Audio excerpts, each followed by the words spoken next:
Welcome to FOMO Consulting for your daily AMC stock analysis video on Wednesday, June 16th. Ladies and gentlemen, they are screwed. They could have covered days ago. They had a great opportunity today, but they chose not to. And as always, the apes are winning, the diamond hands are winning, most importantly, the retail investors winning. So if you find this video informative and entertaining, please like, share, certainly comment, and most importantly, subscribe. It is a newer channel, and I would appreciate the support. Let's get into the video. Thank you, as always, to each and every one of you who has liked, shared, commented, and subscribed. It means the world to me. Thank you very much. Start with a quote. What defines us is how well we rise after falling, by Lionel Block. Certainly today did not go as anticipated, and certainly we did not enjoy the overall price action. There are benefits to today, but there's also extenuating circumstances above and beyond the shorting that caused today's fall. Tomorrow we shall rise. So this is always fun to look at. Certainly the pre-timing, it has been relatively accurate.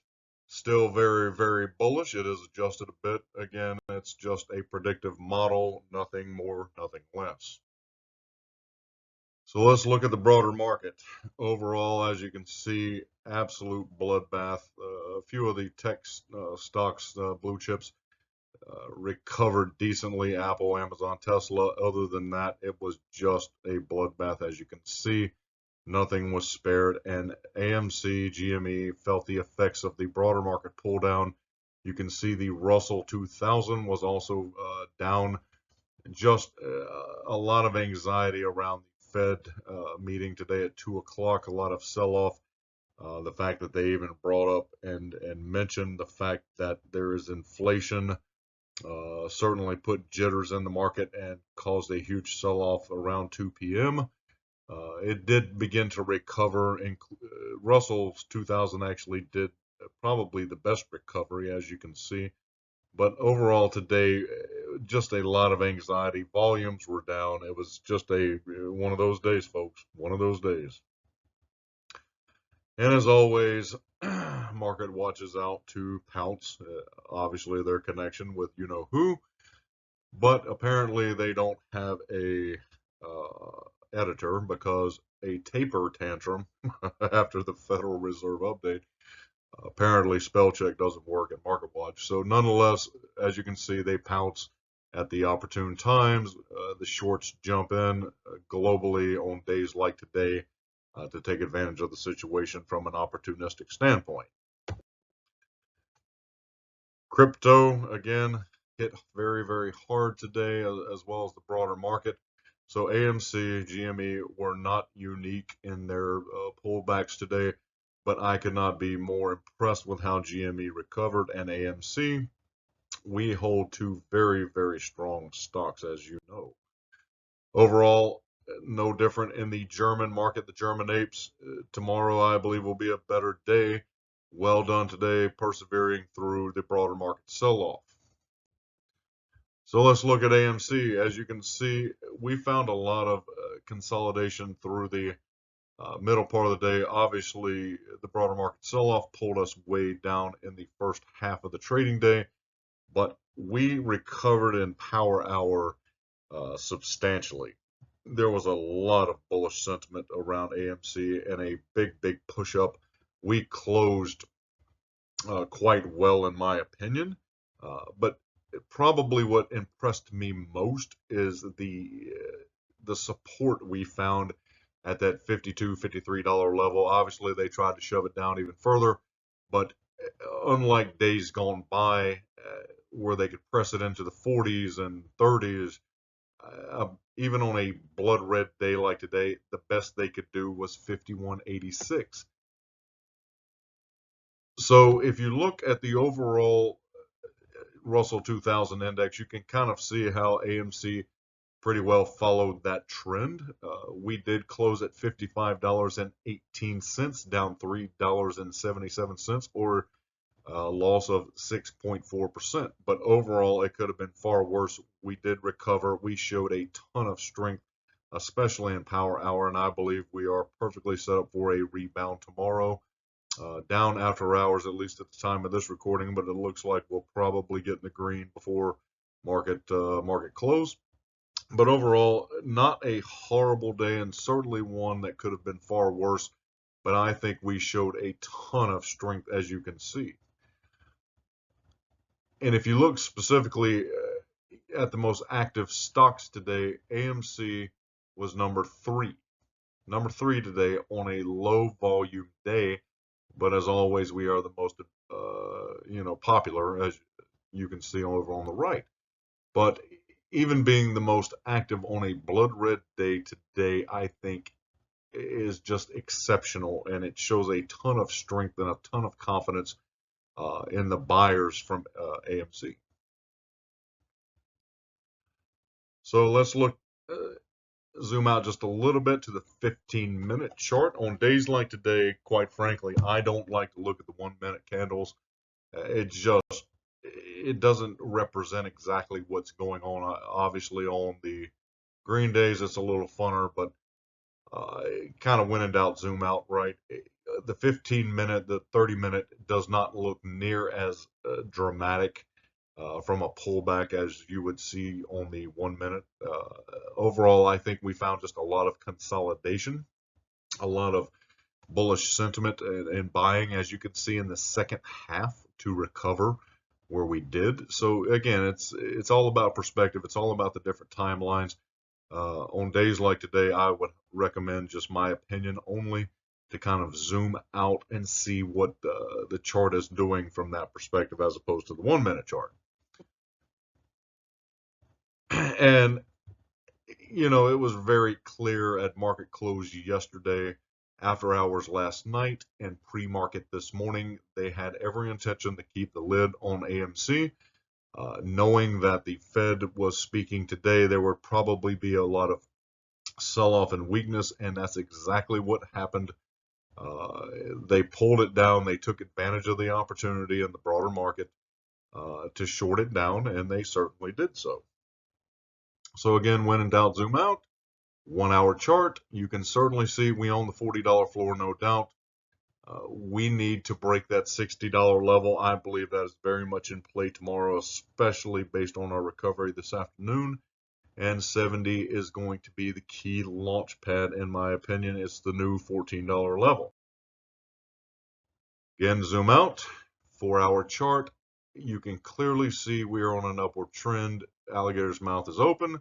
MACD is down below the signal line, but I believe we'll reverse that in the coming days. We did need to somewhat cool off. We are not in a bearish pattern.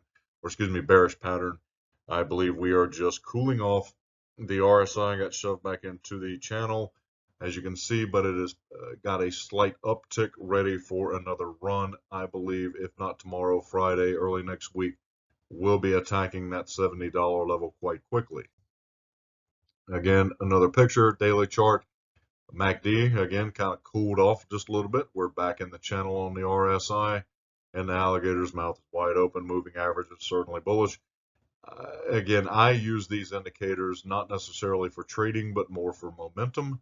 I like to see where the stock is going. Remember, if we are buying and holding, we are not day trading. So I just use it really for more momentum to see which way the overall averages are moving. GME had a heck of a recovery today. They fell off at the opening bell, as you can see, found consolidation midday after the volatility calmed down. Then they really had a nice recovery to actually close a bit green. Fantastic. Congratulations to everyone holding GME. This was big news that came out late yesterday, and I believe it is grossly overlooked today due to the red day broader market. But AMC, based on a lot of ways, the market offerings, all the cash raised that they've been able to acquire, they're now in acquisition mode, and they are very close to taking over Pacific Grove and Americana Theaters and LA, which is their largest market, as well as New York. So this is absolutely huge. These are some of those theaters that recently decided they were not going to reopen, but they're in a prime market for AMC. This is news I don't think that should be taken lightly. So this gentleman, again, I would highly recommend watching Andrew's videos. I am a subscriber. He has nailed this. He's a big proponent and technical analyst for the Elliott wave theory, and he actually called the $52 level today to a T. He is predicting, based on Elliott wave, that we are going to hit 135 quite soon. So again, I would highly recommend checking his video out today. So just look at the overall headlines today. Red day, broader market sell-off, rough times, with inflation fears and what have you. If you just look at the headlines and from who posted them, it's absolutely ridiculous. It is certainly expected, but be careful what you read. But there's a clear tactic, obviously, we all know that they use, and do not believe most of what you read because it's fun. Again, absolutely huge. 005 approved. Obviously, we didn't see much of an effect today, or possibly we did. Who knows? Because they were not able to short it down like they have previously on these deeper red bloody days. So we'll see what in the coming days what the effects of this is. Obviously, we have some legislation assumed to be passed on Monday, which will be absolutely huge. Regulations are quickly being put into place, and I, for one, am very bullish around AMC and the rest of the broader market because of it. So let's look at Ortex. Short interest, slight change. They took advantage, as you can see on the far right, the return shares and borrowed share volume. They borrowed 5.6 million shares today, which was quite a bit more than they've done here recently. They've been doing 2 to 3 million a day. They jumped in, they pulled every share they could to short it down. Return 6.1 for a net borrow of close to half million. Overall, not unexpected. Obviously, Blitter Day, they certainly took advantage of the situation. Short shares available according to Fintel, 2.3 million, fee of 1.68. The fee keeps dropping on Fintel anyway because they keep resetting their positions, which is why they are screwed, and they keep doubling down and shorting, no doubt to ride this down, but eventually that tactic is going to fail. 165 million on the volume, far lower. Obviously, on a bloody red day, a lot of buyers sitting on the sidelines, but the diamond hands, the apes, and the retail investor that are involved in AMC, I firmly believe, are diamond handing this without a doubt. One key piece of information is we now have 11 short-only opponents, up from 9. So we have 2 more shorts that decided to jump in the game. And that is good. They will pay the price. If they jumped in today, they're already down money, right? So brilliant, absolutely brilliant. So overall, not a bad thing. Short interest continues to increase. We're at 13%. So the game hasn't changed. The fundamentals haven't changed. The shares on loan are at 87 million. They just keep doubling down, and we keep pressing the price up. So good luck. Let's look at the overall short interest trend data. Obviously, somewhat of a holding pattern. T+2, a couple days delayed. Kind of in a holding pattern. Obviously, they're shorting. They're continuing to ride the price up, but as you can see, the fail to delivers, at least as the data that we have subsided somewhat, at least more recently. Again, about a 2-week delay, but overall, the borrowed share volume has picked up because there are more short shares available, at least what they've been using. Whether they're legitimate or not, I'll leave that up to you. Witching, quadruple witching ends on Friday. A lot of options expiring, index funds, index options, what have you. We could have a lot of volatility tomorrow without a doubt. Overall, no problem. Here's the options chain. As it stands right now, we have 426,000 options in the money on the call side. Fantastic. I believe we crossed 70. As you can see, there's quite a few. There's 25,000 contracts in open interest at 70. As you go to 60, 64, 65, you've got about another close to 20,000 contracts, right where we stand at the $60 level, or we probably will cross about 31,000. And where we stand currently, as you can see, there's quite a bit of open interest, give or take around 18,000 calls, right around that $55 mark. So as you can see, there's a lot of interest in hitting these various levels. I firmly believe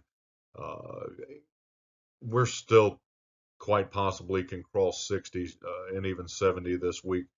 We do need a big bullish push tomorrow. I believe it's in the cards. I believe the broader market will recover. Quite frankly, today was just a day of a lot of anxiety of the unknown. Now we know, so now the market can move forward. A lot of big contracts for this week. 1.7 to 1 call to put ratio, still very bullish, but also I consider it to be healthy. And then a lot of options, big contracts. But if you look, a lot of the options today were traded in the morning, at least the big money, while the market was down at one of its lowest points, in that $52 level. A lot of calls and puts around that $55 level. So overall, a lot of people try to take advantage of the lower price points in the bloody market and try to make a dime, right? Obviously, always fun to look at. Nothing has really changed from the probability chart. Still around 1400 as a top level, at least as Fidelity would see it. So I felt the pain just like you, skin in the game, diamond hand all the way to the end. Let's close with a quote. You can't have a better tomorrow if you are always thinking about yesterday. Today will come and go. The red will fade away. Hopefully tomorrow will be green. A very bullish, a recovery day, and I believe it will be. So as always, I want to thank you all for watching. If you found the video informative and entertaining, please like, share, certainly comment, and most importantly, subscribe. It is a newer channel, and I would appreciate your support. But as always, I hope your life is full of green candles. Take care. See you soon.